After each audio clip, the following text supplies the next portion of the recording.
So it's always hard to choose one person in your life that's had an impact. And there are multiple people, but the person that comes to mind for me most right now is my dissertation director and graduate school advisor, Tom Stumpf.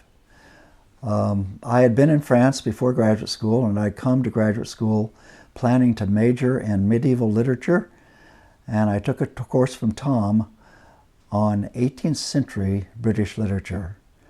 And both the way he taught and the way he behaved and the way he reached out outside of class made me end up doing a dissertation on Alexander Pope's The Dunciad.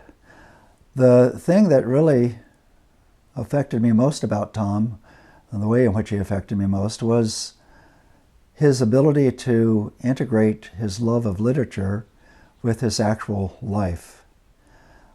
He eventually had my wife and me over for Thanksgiving.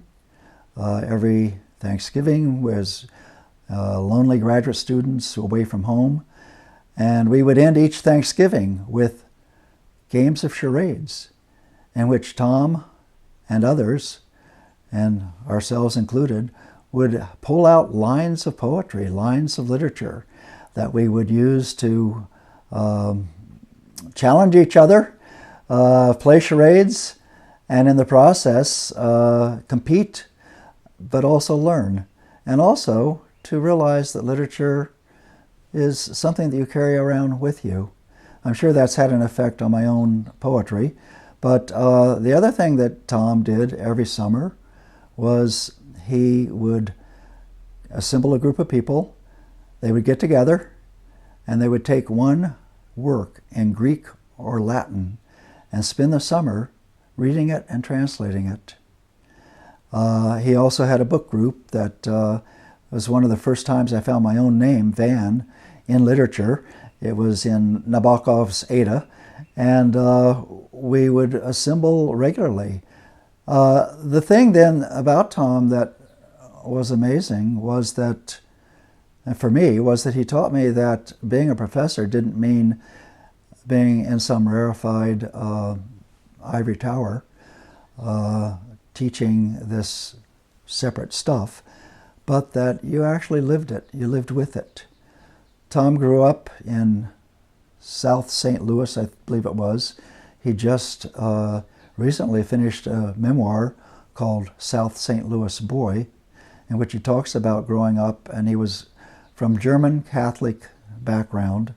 And one of the things that apparently that he picked up as a Catholic, which I'm not, but that he picked up as a Catholic, was a love of ritual, a love of language, a love of the beauty of the rites and rituals of the church, and somehow is able to pass that along to us, we students,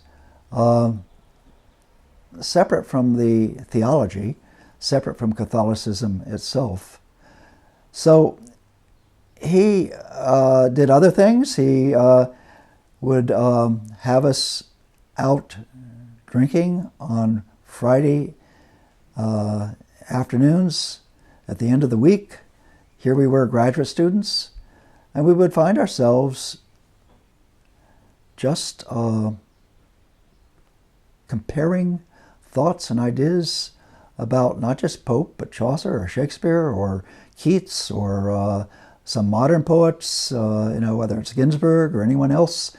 And Tom would always be amazing because the moment we would say something about a poet, Tom would suddenly come out with about 8 or 10 lines just from memory from that poet.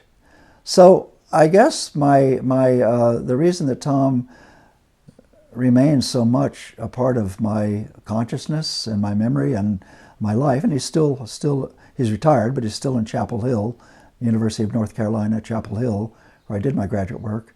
I guess the reason that he looms so large for me is the way that he opened up to me the reality that literature wasn't something you just taught, something you just studied, but it was something that you carried with you and you lived with. So that's my main reason for finding him such an inspiration. That's it.